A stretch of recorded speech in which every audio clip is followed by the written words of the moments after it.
Assalamualaikum warahmatullahi wabarakatuh. Pada pertemuan hari ini kita akan berdiskusi secara santai mengenai LKPD, Sistem and Doctrine.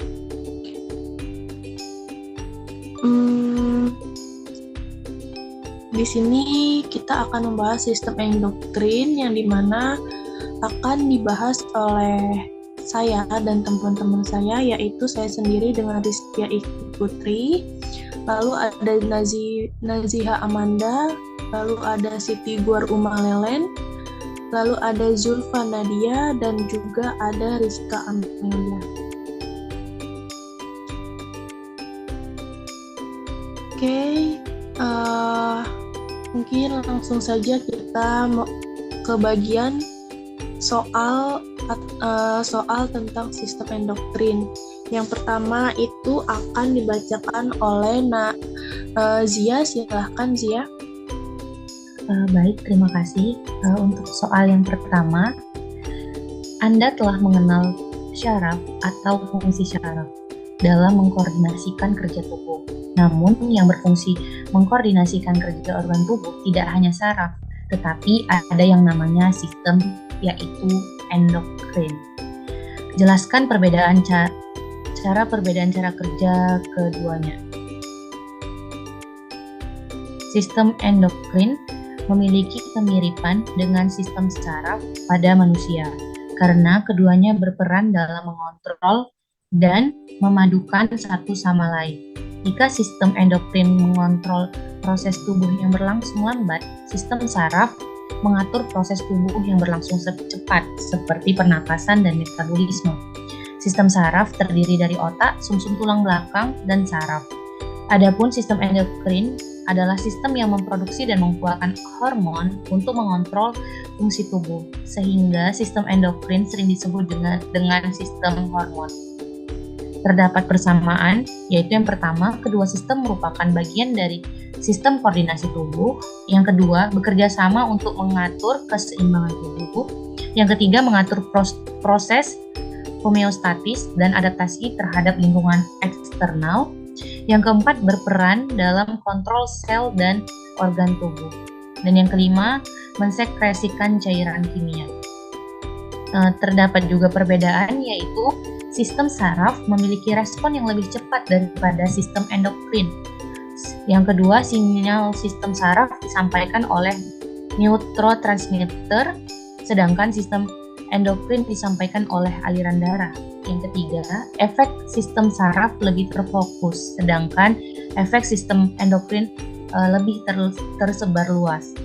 Yang keempat, efek sistem saraf lebih sebentar dibanding dengan efek sistem endokrin. Saya kembalikan kepada moderator.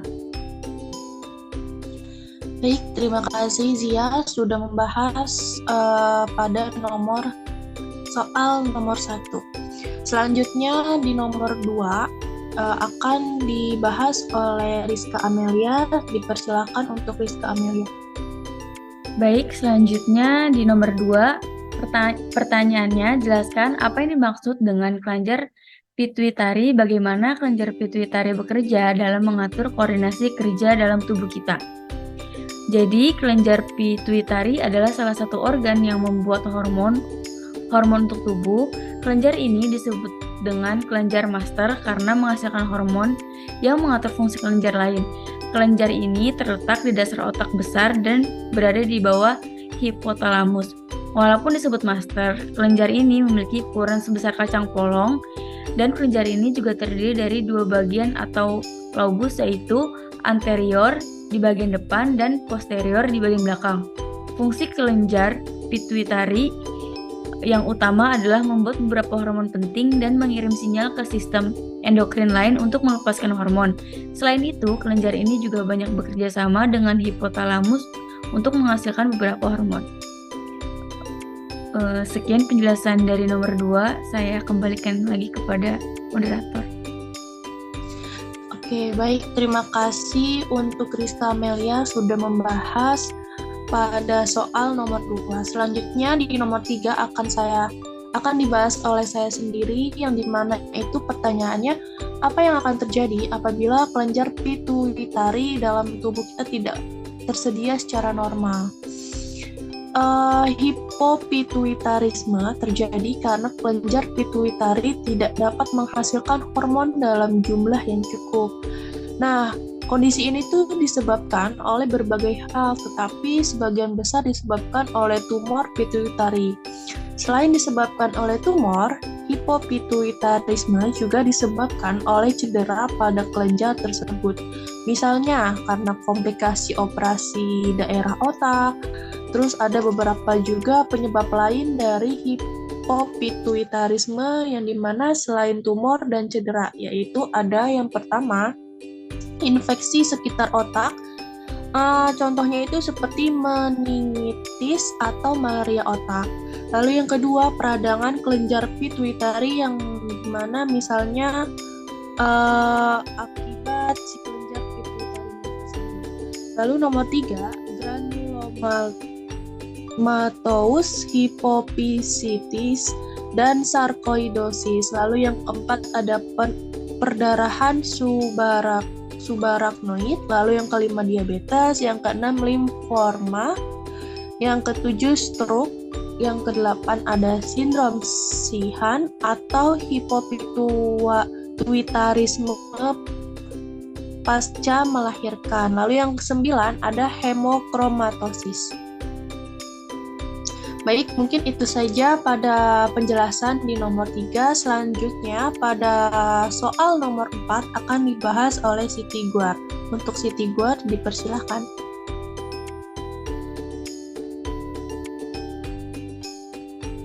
Baik, yang pertanyaan yang keempat yaitu fungsi sistem endokrin dalam tubuh kita, diantaranya diperlihatkan di bawah ini. Namun, tugas kita adalah mencari masing-masing dari realisasi nyata dari masing-masing fungsi tersebut yang berdampak baik atau sebaliknya.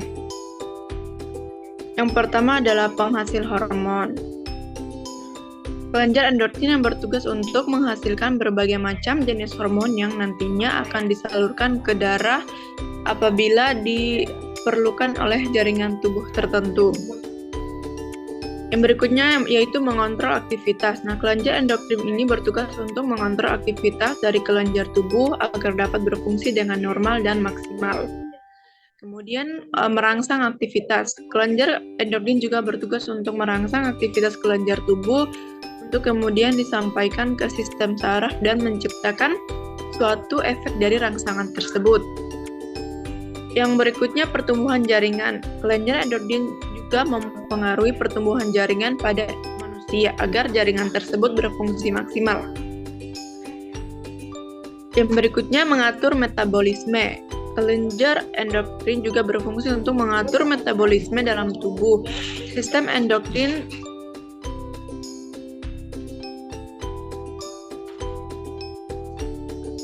sistem oksidasi tubuh serta bertugas untuk meningkatkan absorpsi glukosa dalam tubuh pada usus halus. Yang berikutnya metabolisme zat. Kelenjar endokrin bertugas untuk memengaruhi fungsi metabolisme lemak, vitamin, metabolisme protein, mineral, air, dan hidrat aranga dalam tubuh untuk agar optimal. Yang berikutnya pengatur pertumbuhan dan perkembangan. Realisasi nyata atau dampak baik. Hormon pertumbuhan yang dihasilkan oleh kelenjar pituitari memainkan peran penting dalam pertumbuhan dan perkembangan tubuh. Peningkatan kadar hormon pertumbuhan selama masa pertumbuhan anak-anak mendukung pertumbuhan tulang, otot, dan organ tubuh. Yang berikutnya pengatur metabolisme. Realisasi nyata dampak baik. Hormon tiroid seperti tiroksin memengaruhi metabolisme tubuh. Keseimbangan yang tepat dari hormon ini mendukung produksi energi yang cukup, mengatur berat badan dan fungsi organ-organ vital. Kemudian memelihara keseimbangan gula darah. Realisasi nyata dampak baik. Insulin dan glukagon yang dihasilkan oleh pankreas berperan dalam mengatur kadar gula darah. insulin membantu menurunkan kadar gula darah, sedangkan glukagon meningkatkannya. Keseimbangan yang baik mendukung fungsi sel-sel tubuh dan mencegah kondisi seperti diabetes. Yang berikutnya mengatur respon terhadap stres. Realisasi nyatanya terdampak baik hormon kortisol yang dihasilkan oleh kelenjar adrenal berperan dalam respon tubuh terhadap stres. Respon yang teratur membantu tubuh beradaptasi dengan situasi stres dan menjaga keseimbangan internal. Berikutnya, regulasi sistem kekebalan tubuh. Realisasi nyatanya, hormon thymus ini mengatur perkembangan sel-sel kekebalan tubuh. Ini membantu melindungi tubuh dari infeksi dan penyakit. Berikutnya, mengatur sistem reproduksi. Realisasi nyata atau dampak baiknya, hormon-hormon seks seperti testosteron dan estrogen berperan dalam mengatur fungsi sistem reproduksi, keseimbangan hormonal yang baik mendukung kesuburan dan fungsi seksual. Saya serahkan kepada moderator. Oke, terima kasih kepada Siti Gwar atas pembahasan atau penjelasan nomor 4. Selanjutnya di soal nomor 5 akan dibahas oleh Zia kembali. Untuk Zia dipersilakan. Baik, terima kasih moderator. Yang berikutnya yang nomor 5. Pertanyaannya yaitu berkaitan dengan ditemukannya kelainan orang kerdil. Apa penyebabnya? Coba didiskusikan. Jadi, achondroplasia atau lebih dikenal sebagai dwarfisme atau kerdil merupakan salah satu bentuk disabilitas fisik. Kerdil ini merupakan gangguan pertumbuhan tulang, adalah bentuk paling umum dari perawakan pendek yang tidak proporsional. Kondisi ini terjadi pada 1:15.000 hingga 1:40.000 kelahiran hidup.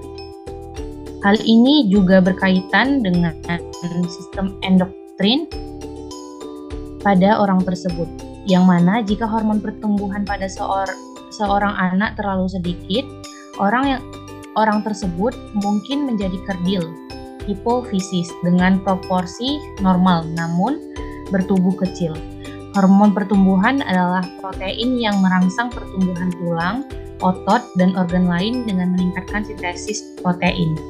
Hormon ini sangat berpengaruh penampilan seseorang karena mempengaruhi tinggi badan. Jika hormon pertumbuhan pada seorang anak terlalu sedikit, orang tersebut mungkin menjadi kerdil, hipofisis dengan proporsi normal namun bertubuh kecil. Kelebihan hormon pada anak menyebabkan pertumbuhan tulang yang berlebihan dan individu tersebut menjadi sangat tinggi atau raksasa. Saya kembalikan kepada moderator.